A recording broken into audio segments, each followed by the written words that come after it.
20 ವರ್ಷಗಳಿಂದ ಅನೇಕ ಹೋರಾಟಗಳನ್ನು ಮಾಡಿ ಸರ್ಕಾರಕ್ಕೆ ಎಲ್ಲ ರೀತಿಯಲ್ಲೂ ಕೂಡ ನಾವು ಎಚ್ಚರಿಕೆ ಕೊಟ್ಟರೂ ಕೂಡ ಬಗೆಹರಿತಕ್ಕಂಥ ನಿಟ್ಟಿನಲ್ಲಿ ಇರಲಿಲ್ಲ.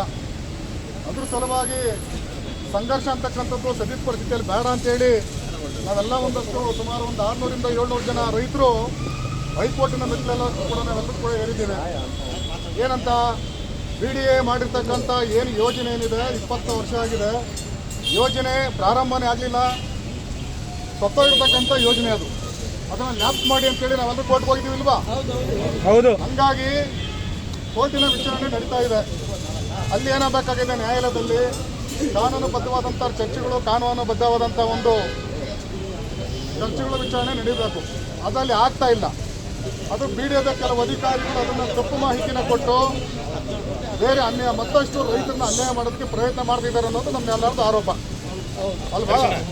ಹೀಗಾಗಿ ಅದ್ರ ಸಲುವಾಗಿ ಏನು ಸಂವಿಧಾನಬದ್ಧವಾಗಿ ಕಾನೂನುಬದ್ಧವಾಗಿ ಭೂಸ್ವಾಧೀನ ಕಾಯ್ದೆಗಳ ಪರಿಹಾರ ಮತ್ತು ಪುನರ್ವಸತಿ ಕಾಯ್ದೆ ಅಡಿಯಲ್ಲಿ ಯೋಜನೆ ಅನುಷ್ಠಾನ ಆಗಬೇಕು ಅಂತಕ್ಕಂಥ ನಮ್ಮೆಲ್ಲ ಪ್ರಯತ್ನ.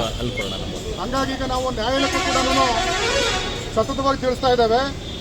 ಕಳೆದ ವಾರ 17ನೇ ತಾರೀಕು ಸರ್ಕಾರ ಕೂಡ ಒಂದು ಜೀವ ಕೂಡ ಹೊಡೆಸ್ತು. ಆ ಜೀವದಲ್ಲಿರ್ತಕ್ಕಂಥ ಎಲ್ಲ ಅಂಶಗಳನ್ನು ರೈತರಿಗೆ ಎಲ್ಲ ಮಾರ್ಕ್ ಆಗ್ತಕ್ಕಂಥವು ನಾವೆಲ್ಲರೂ ಕೂಡ ಚರ್ಚೆ ಮಾಡಿದ್ವಿ 20 ದಿವಸ. ಯಾಕಂದರೆ ಒಂದಷ್ಟು ಸಣ್ಣ ಪುಟ್ಟ ರೈತರಿಗೆ ಮಾಹಿತಿ ಇರೋದಿಲ್ಲ.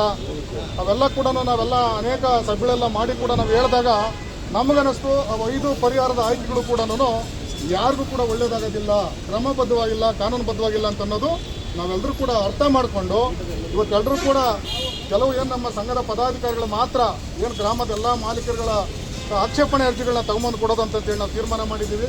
ಹಾಗಾಗಿ ತಾವೆಲ್ಲರೂ ಕೂಡ ನಾವು ಇಲ್ಲಿ ಬಂದು ನಮಗೆ ಪೊಲೀಸ್ ಅಧಿಕಾರಿಗಳ ಮೂಲಕ ಕೂಡ ನಾನು ಮೊನ್ನೆ ಹೇಳಿದ್ದೆ, ನಾನು ಅವರಿಗೆ ಸಾಹೇಬರಿಗೆ ಹೇಳಿದ್ದೆ, ನಾನು ಸರ್ ನಾವೇನು ಧರಣಿ ಮಾಡೋಕ್ಕೆ ಬರಲ್ಲ, ಗಲಾಟೆ ಮಾಡೋಕ್ಕೆ ಬರಲ್ಲ, ಇಲ್ಲಿ ಸಂಘರ್ಷಕ್ಕೆ ಅವಕಾಶ ಈ ಸದ್ಯ ಪರಿಸ್ಥಿತಿಯಲ್ಲಿ ಇಲ್ಲ, ನ್ಯಾಯಾಲಯದ ಮಟ್ಟಕ್ಕೆ ನಾವು ಈಗ ತರಬೇಕಂತ ಒಂದು ಪ್ರಯತ್ನ ಮಾಡ್ತಾ ಇದ್ದೀವಿ.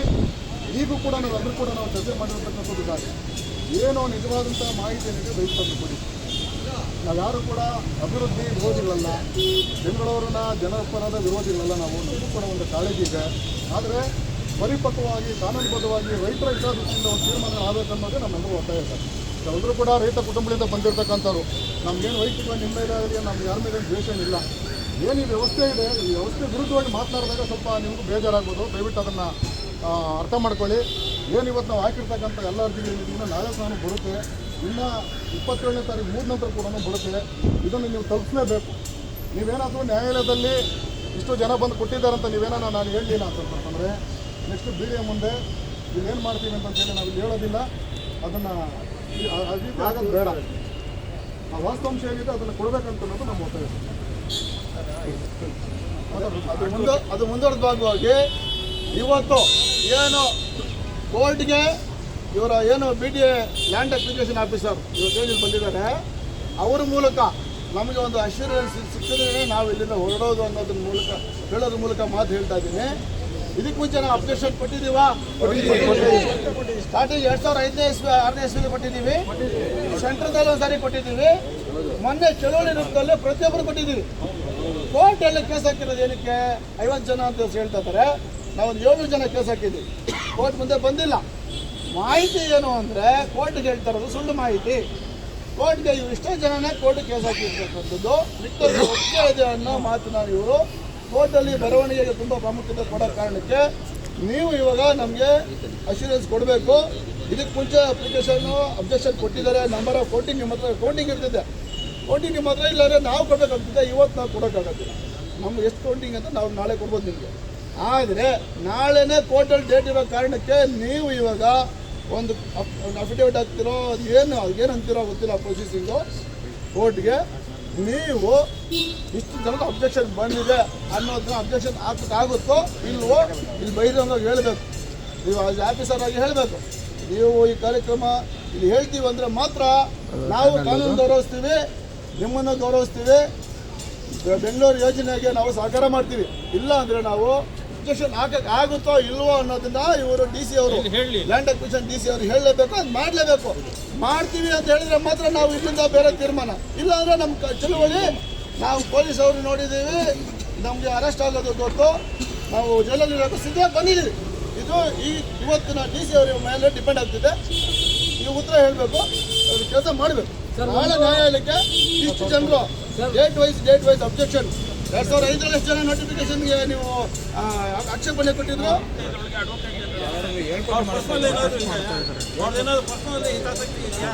ಯಾಕೆ ಜನಗಳನ್ನೆಲ್ಲ ರೈತರಿಗೆಲ್ಲ ಒಕ್ಕಲಿಗೆ ಕೆಲಸ ಮಾಡ್ತಾ ಇದ್ದೀರಾ ತಾವು? ನಮಗೆ ಗೊತ್ತಿಲ್ಲ ಎಷ್ಟು ಕೇಸ್ ಇದೆ ಅಂತ. ಕೋರ್ಟನ್ನು ನೀವು ಉಚ್ಚತಮ ನ್ಯಾಯಾಲಯಕ್ಕೆ ಬಂದು ನೀವು ಅಲ್ಲೇ ಸುಳ್ಳು ಹೇಳ್ತೀರಲ್ಲ, ಏನು ಕಾರಣ ಇದು? ಇದು ಉತ್ತರ ಕೊಡ್ಲಿ. ಈಗ ಇದನ್ನ ಹಾಕ್ತೀವಿ ಅಂದ್ರೆ ನಾವು ಸಮಾಧಾನ ಮಾಡ್ಕೊಳ್ತೀವಿ. 20 ವರ್ಷಗಳು ಆಗೋಯ್ತು, ಇನ್ನೂ ನಮ್ದೊಂದು ಪೀಳಿಗೆ ಹೋಯ್ತು, ನೀವು ಇನ್ನೂ ಮತ್ತೆ ಇದನ್ನೇ ಮಾಡ್ತಾ ಇದ್ರ? ನ್ಯಾಯಾಲಯವನ್ನು ಯಾಮಾರಿಸುತ್ತಿರುವ ಬಿಡಿ ಅಧಿಕಾರಿಗಳಿಗೆ, ನ್ಯಾಯಾಲಯವನ್ನು ದಿಕ್ಕು ತಪ್ಪಿಸುತ್ತಿರುವ ಬಿಡಿ ಅಧಿಕಾರಿಗಳಿಗೆ, ರೈತರಿಗೆ ಮೋಸ ಮಾಡುತ್ತಿರುವ ಸರ್ಕಾರಕ್ಕೆ, 2013 ಭೂಸ್ವಾಧೀನ ಕಾಯ್ದೆಯನ್ನು ಅಳವಡಿಸಿಕೊಳ್ಳದ ಬಿಡಿಗೆ, 2013 ಭೂಸ್ವಾಧೀನ ಕಾಯ್ದೆಯನ್ನು ಅಳವಡಿಸಿಕೊಳ್ಳದ ಬಿಡಿಗೆ